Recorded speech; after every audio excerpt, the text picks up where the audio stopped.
असदुद्दीन ओवैसी साहब एक सियासी आदमी हैं और उनकी कोशिशें रहती हैं कि मुसलमानों को डरा करके और वो अपनी पार्टी के लिए मुसलमानों का वोट हासिल करें। मैं स्पष्ट कर दूं कि आइलम मोहम्मद सल्लल्लाहु अलैहि वसल्लम का इस्तेमाल अगर गलत रास्ते पर ले जाकर किया जा रहा है तो इस्लाम में इसकी इजाजत नहीं है। और इस्लाम में यही बात कही गई है कि किसी भी ताकत का, किसी भी नाम का सही इस्तेमाल वो जायज होता है और गलत रास्ते पर दुरुपयोग करना वो नाजायज होता है। बरेली में जिस तरह से प्रशासन ने 2-3 दिन के लिए इंटरनेट और ब्रॉडबैंड बंद किया है, देखिए प्रशासन के लिए जो सबसे पहला काम है लॉ एंड ऑर्डर कायम करना और समाज में शांति व्यवस्था कायम करना। जिस तरह से पिछले दिनों में बरेली के हालात तनावपूर्ण हुए और हिंसाएं हुई, फिर प्रशासन को कंट्रोल करना पड़ा और कार्रवाइयां भी हुई, तो कोई भी समाज सबसे पहले सुरक्षित होना बहुत जरूरी है। वहीं जिस तरीके से अब जुमे की नमाज है, तो हम लोगों से ये भी अपील करते हैं कि शांति व्यवस्था बनाने के लिए प्रशासन का साथ दें, क्योंकि शांति व्यवस्था बनाना सबसे पहला काम है। जिस तरह से आई लव मोहम्मद सल्लल्लाहु अलैहि वसल्लम और नाराए तकबीर के नारों को लेकर के पिछले दिनों में रोड पे आकर के तनाव बढ़ा और हिंसाएं हुई, तो मेरा मानना यह है कि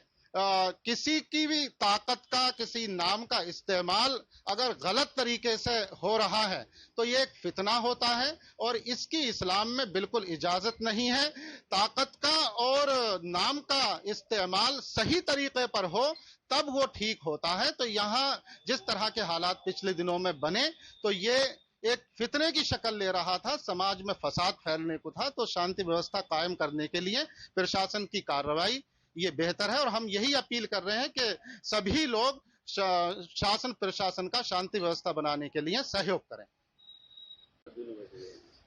असदुद्दीन ओवैसी साहब एक सियासी आदमी हैं और उनकी कोशिशें रहती हैं कि मुसलमानों को डरा करके और वो अपनी पार्टी के लिए मुसलमानों का वोट हासिल करें, ये खास मकसद उनका रहता है। वहीं जिस तरह से उन्होंने संभल की मस्जिद के विवाद को लेकर के बात कही और आई लव मोहम्मद सल्लल्लाहु अलैहि वसल्लम के नारे को लेकर के और आई लव मोदी के बारे में बात कही कि आई लव मोदी से कोई आपत्ति नहीं है और आई लव मोहम्मद सल्लल्लाहु अलैहि वसल्लम से आपत्ति होती है, तो देखिए मैं स्पष्ट कर दूं कि आई लव मोहम्मद सल्लल्लाहु अलैहि वसल्लम का इस्तेमाल अगर गलत रास्ते पर ले जाकर किया जा रहा है तो इस्लाम में इसकी इजाजत नहीं है और ये एक फितना माना गया है। वहीं अगर इस्तेमाल सही रास्ते पर है तब ये जायज है। तो देखिए अगर बात करें आई लव मोदी की, तो यहां मामला अधिकार दिलाने का है। अगर अधिकार दिलाने के लिए कोई काम कर रहा है, कानून बनाए हैं, तो फिर असल मकसद गरीब, यतीम, मिस्कीन के अधिकारों का मिलना है। तो आई लव मोहम्मद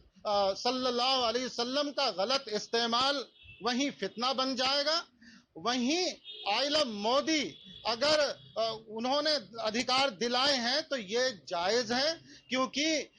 इस्लाम में यही बात कही गई है कि किसी भी ताकत का, किसी भी नाम का सही इस्तेमाल वो जायज होता है और गलत रास्ते पर दुरुपयोग करना वो नाजायज होता है।